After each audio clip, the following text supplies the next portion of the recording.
Hello, this is Moses Woodson from MP Designs, and today we're at Tom Cordell's house and he's got him some butcher hogs, and what we're going to be doing is constructing him a hog pen, and we're going to be making the corner out of an 1 3/4 by 5.5 foot T-post, and we're going to give you a step-by-step instruction on how to construct a corner for hogs, goats, sheep, small calves, anything you want to keep in with a light grade wire like a 14 gauge or a poly rope or even a tape. We're going to construct a corner out of these and give you a step-by-step. So what we're going to be doing, me and Tom's going to walk down here, we're going to measure and see where we want to take and put our corner, and we're going to start getting this corner constructed. So hang with us as we take and we give you a step-by-step instruction on how to build a lightweight corner out of an 1 3/4 timeless post. We'll be right back.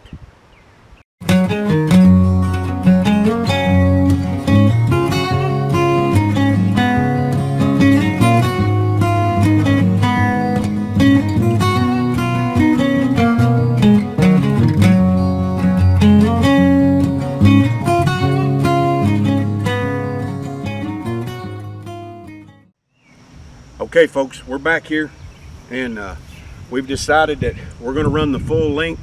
We're going to start down there, and we're about 18 feet 6 inches wide down there.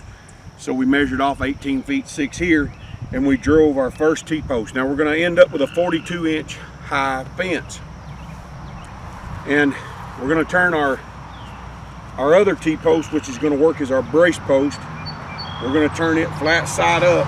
I want to line up with about the 4th hole down. You could do 3rd or 4th, but usually 4th is usually about a 45-degree angle, maybe a little steeper. I could move it up a little bit, but I like about the 4th hole. And what I'm doing is I'm lining up these holes through here, and I'm going to drive that post in at an angle. And you can see this much is going to be in the ground. So there's a substantial amount of post going into the ground at an angle. And then we're going to have Tom hold his foot on the base of this post so that it doesn't run up the hill. And what I'm going to do, keeping it on the mark, I'm going to drive it at an angle.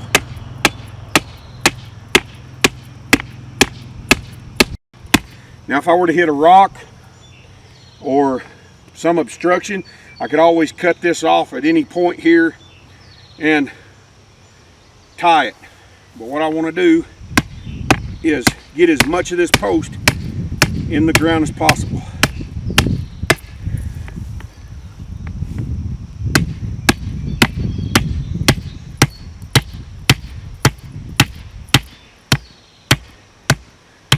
Okay, so I'm about there. So what I want to do, I've got to be able to have my hole line up. So I've got to drive it until it lines up. A little more. There we go. So after I've driven it in, this is what I'm left with. So I can see all the way through my hole. So I'm just going to mark this right here with a Sharpie. That's going to have to be cut off. We're going to have a couple of cuts here. So what I use is a grinder, just an 18-volt grinder. You can use a sawzall. If you got all the time in the world, you could whittle it, but we're going to use this grinder. So just going to take and cut that off. Now I have this section of the T-post from here over in my way. So what I want to do is I want to mark that, and I want to cut that flange of that T-post out with my grinder. So I've cut right down my rib and cut that out, and now I have a nice groove, and my two T-posts are together. So this is one side of my corner. This is a brace. And I'll just put a bolt in there and tighten it up. and we'll bring you the rest of it here in just a minute. Okay, so we've got our A-frame, I call it an A-frame brace or a kicker brace.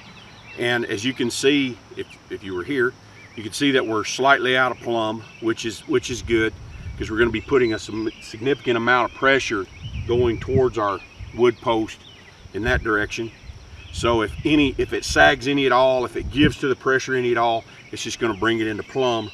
And we're going to do one more thing here. We're going to give it some added reinforcement by putting a brace wire in here. And what we want to do, we just want to put this in here. And all this is 14 gauge electrical wire. I believe every farmer ought to have some 14 gauge electrical wire around. You can do about anything with it. Good pair of channel locks. We'll just twist it up.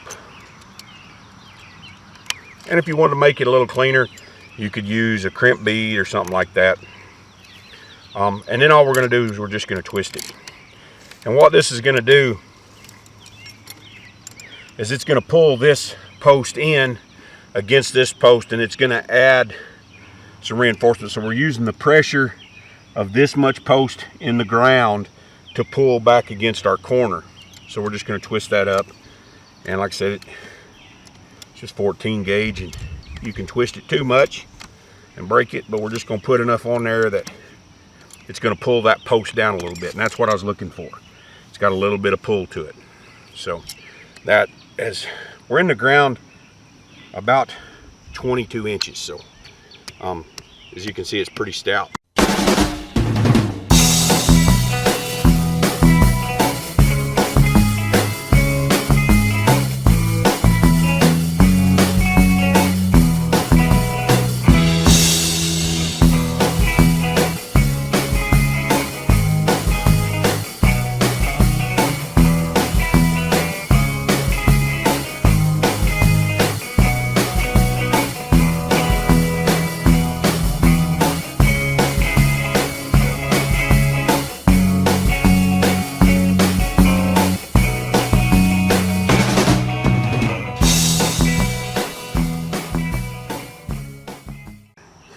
We've got our corner duplicated. As some of the prior videos showed, our angle's a little bit different here because we hit a rock. You can see there's sandstone. This is where we're putting this fence up at. So we hit some rock nonetheless. So we just changed our angle a little bit, lined our holes up, changed our angle, and we actually got in under the rock and hit rock, which is going to be really good for our support in pulling down this fence line. What I do is I make sure that I'm not going in a hole where I'm going to have wire later. It really doesn't matter. This 14 gauge wire has plenty of room, but I don't really like to electrify things I don't have to. So this is a hole I'm not going to be electrifying. And what I'm going to do is I'm just going to put a piece of wire around there, and I'm going to twist that together, and that's going to connect these two together. And I'm just going to tighten that up, and I'm going to cut the ends off and bend that down, and that ties these two braces together, and now they have become a corner. So that's fairly stout. And if I need to, I could take my brace wires and I could tighten them down there also, which is not a bad idea. So we're going to put our brace wire on. We're going to put some more line posts in, attach our leaders at the other end, and we'll be ready to string wire. So this is how you step by step put these in. It's 3 cuts. We cut our angle, we line up with whatever hole we're going to go in, try to do a 45, mark it, cut it off, cut our notch out where our holes line up. Once you cut your angle, you pretty much know where your hole's at. We just cut this notch out and then we attach it. And for a corner, you do 2 of them, tie them together. If you were putting a gate here, You could put a stretch across gate. You could put even a small 4-foot gate here on another type of post. But this, you just have one of these, one brace. If you need to do a double brace, you just drive the post in back to back. If you were doing a line brace going downhill, put these in back to back, tie them together, put your other angle brace off, and then you've got a line brace. And this is a truly stout, for an 1 3/4 timeless post. This is truly a stout little corner for light gauge wire, 14 gauge electric wire, poly rope, anything that you can stick in here, any type of poly rope or light gauge wire. Yeah, it would support high tensile, but getting it tight enough, you're going to put a lot of strain on it. I haven't tried that yet. I've used light gauge wire on it, and that's all I would recommend on it. And for sheep and goats, hogs, any type of application like that, this right here is the thing to do. This post, this corner right here, retails for right around between $28 and $30. That is a whole lot less expensive than a wood corner. I don't have to have any concrete. All I have to have is just a few little hand tools. Like I said, I could have done these here with a saw, skill saw, hand saw, grinder. We'll do these cuts, and you don't have to have a lot of big equipment to install a really stout corner that's going to hold up your fence, and it's going to work wonders for a little small operation. I wouldn't be scared to put some 36-inch hog wire on here.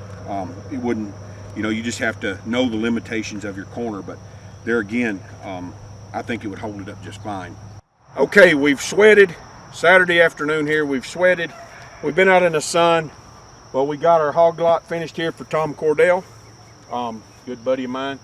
We've got 7 strands, and we don't have this really tight. We could put tensioners on it. We just kind of hand pulled it tight. We could put some little old tensioners on it and tension it up. We didn't have any today. We might bring you some footage later of some tensioners. What we've got is we've got a hot ground hot. And what that does is when that animal comes up there and tries to stick its head through here, it gets a direct arc there or there. Hot ground, hot ground. So if it comes in here and touches those two, it gets burnt. So you got hot ground, hot ground, hot ground, hot. So if Tom wants to turn his milk cow in here, she'll stay in. She's not going anywhere. Wants to turn goats in there, they'll stay in there. It's pretty good all around fence for sheep, hogs, goats, like I've said. And I think this corner right here works really well. Now that we've got some tension on it, do a little demonstration. This is the corner. There again, that's 4 1 3/4 by 5.5 foot timeless T-posts. About a $28 corner. Can't hardly beat that. And we could put a lot more tension on these if we had some tensioners. Like I said, we just put it hand tight, and as long as it's hot, hogs ain't gonna try to go through it anyway. They're gonna stay right in there, and we might tighten up a few of these a little tighter, but I believe it's gonna make a very excellent fence for Tom's hogs. He can turn it in here, he can keep his hogs in, they can eat some of this clover and some of these weeds. They'll have a lot more room to move around. So this is the fence, and this is the timeless economy corner. That's what I call it. So not much to it. Once we put all our wires on there and wired it together, we can't go anywhere. It's 4 T-posts, 2 bolts drove in the ground. I want to thank you for stopping by. Again, like and subscribe us on YouTube. Check us out on Facebook at MP Fencing and Designs.